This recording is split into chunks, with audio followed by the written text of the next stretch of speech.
তিনি কোনো দেবতা নন, মৃত্যুর পর তিনি দেবতা হলেন। তারা নিজেরাই তাকে দেবতা বানিয়ে দিল। জিজ্ঞেস করলাম, এটা কে? উনি কি দেবতা? উনি কবে দেবতা হলেন?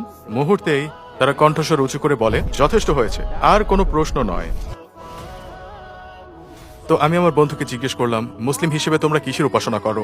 সে বলল, আমরা স্রষ্টার উপাসনা করি। আমি ডানে বামে তাকালাম, তোমাদের স্রষ্টা কোথায়? আমি তো তাকে দেখছি না। না, স্রষ্টা আছে, কিন্তু আমরা তাকে দেখতে পাই না। আমি বললাম, কি বলছো? না দেখে কিভাবে বিশ্বাস করব? যেটা চোখে দেখা যায় না সেটা কেন বিশ্বাস করব? তারপর সে আমাকে একটা উপমা দিল, কিন্তু গভীরভাবে চিন্তা করে আমি বুঝতে পারলাম, এই স্রষ্টাকে তো যুক্তিযুক্ত মনে হয়।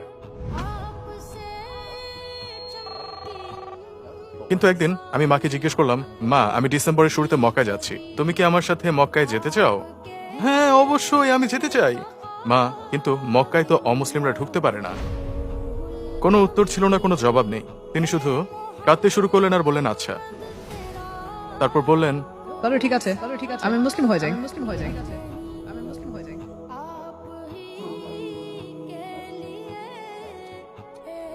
আসসালামু আলাইকুম ভাই ফেরদৌস ওং, টুয়ার্ডস ইটারনিটিতে আপনাকে স্বাগতম। আমাদের আমন্ত্রণ গ্রহণ করার জন্য অসংখ্য ধন্যবাদ। আমি শুরু করতে চাই ভাই ফেরদৌস ওং কে। আপনি কি সংক্ষেপে আপনার জীবন সম্পর্কে আমাদের বলবেন? আমি একজন চাইনিজ, আমি বৌদ্ধ ধর্মের অনুসারী ছিলাম, আর আমি মালয়েশিয়া কুয়ালালামপুরের কেপং নামের একটি জায়গায় বেড়ে উঠেছি, যেখানে প্রায় প্রতিটা রাস্তা একটা করে গ্যাংস্টারের দল পুরো এলাকা নিজেদের নিয়ন্ত্রণে রাখে, এবং একটা নির্দিষ্ট সময় পর্যন্ত আমি কুয়ালালামপুর অর্থাৎ কুয়ালালামপুর রাজ্য দলের হয়েও খেলেছি। আমি মালয়েশিয়া জাতীয় যুব দলের হয়ে অনূর্ধ্ব 17, অনূর্ধ্ব 21 বিভাগে খেলতাম। আমি একজন বৌদ্ধ হিসেবে বড় হয়েছি এবং আলহামদুলিল্লাহ আমি 22 বছর বয়সে ইসলাম ধর্ম গ্রহণ করি। আলহামদুলিল্লাহ। তাহলে বিশ্বাসের দিক থেকে আপনার জীবন কেমন ছিল? আপনি কিসে বিশ্বাস করতেন?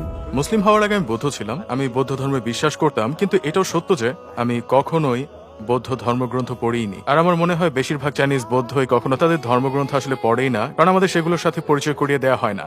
বৌদ্ধ ধর্মের ব্যাপারে আমরা অতটুকুই জানি যতটুকু আমাদের বাবা মা আমাদের বলেন, আর যা আমাদের পূর্বপুরুষরা অনুসরণ করেছেন। তাই আমাদেরকে যা বলা হয় আমরা সেটাকে সত্য বলে ধরে নেই, যেটাই বৌদ্ধ ধর্ম, আর আমরাও সেটাই অনুসরণ করি। এখন একজন বৌদ্ধ হিসেবে আমি বিশ্বাস করতাম যে একজন স্রষ্টা আছেন, কারণ এটাও আমাদের শেখানো হতো। কিন্তু বিষয় হচ্ছে, বৌদ্ধ ধর্ম সম্পর্কে আমার জ্ঞান ছিল খুবই অগভীর বলতে বৌদ্ধ ধর্মের সবকিছুই মনে হতো যেন আচার অনুষ্ঠান ঘিরেই। শুধু আচার অনুষ্ঠান করো, ভালো কাজ করো, ঠিক আছে, কিন্তু ভালো কাজ বলতে আসলে কি বোঝায়?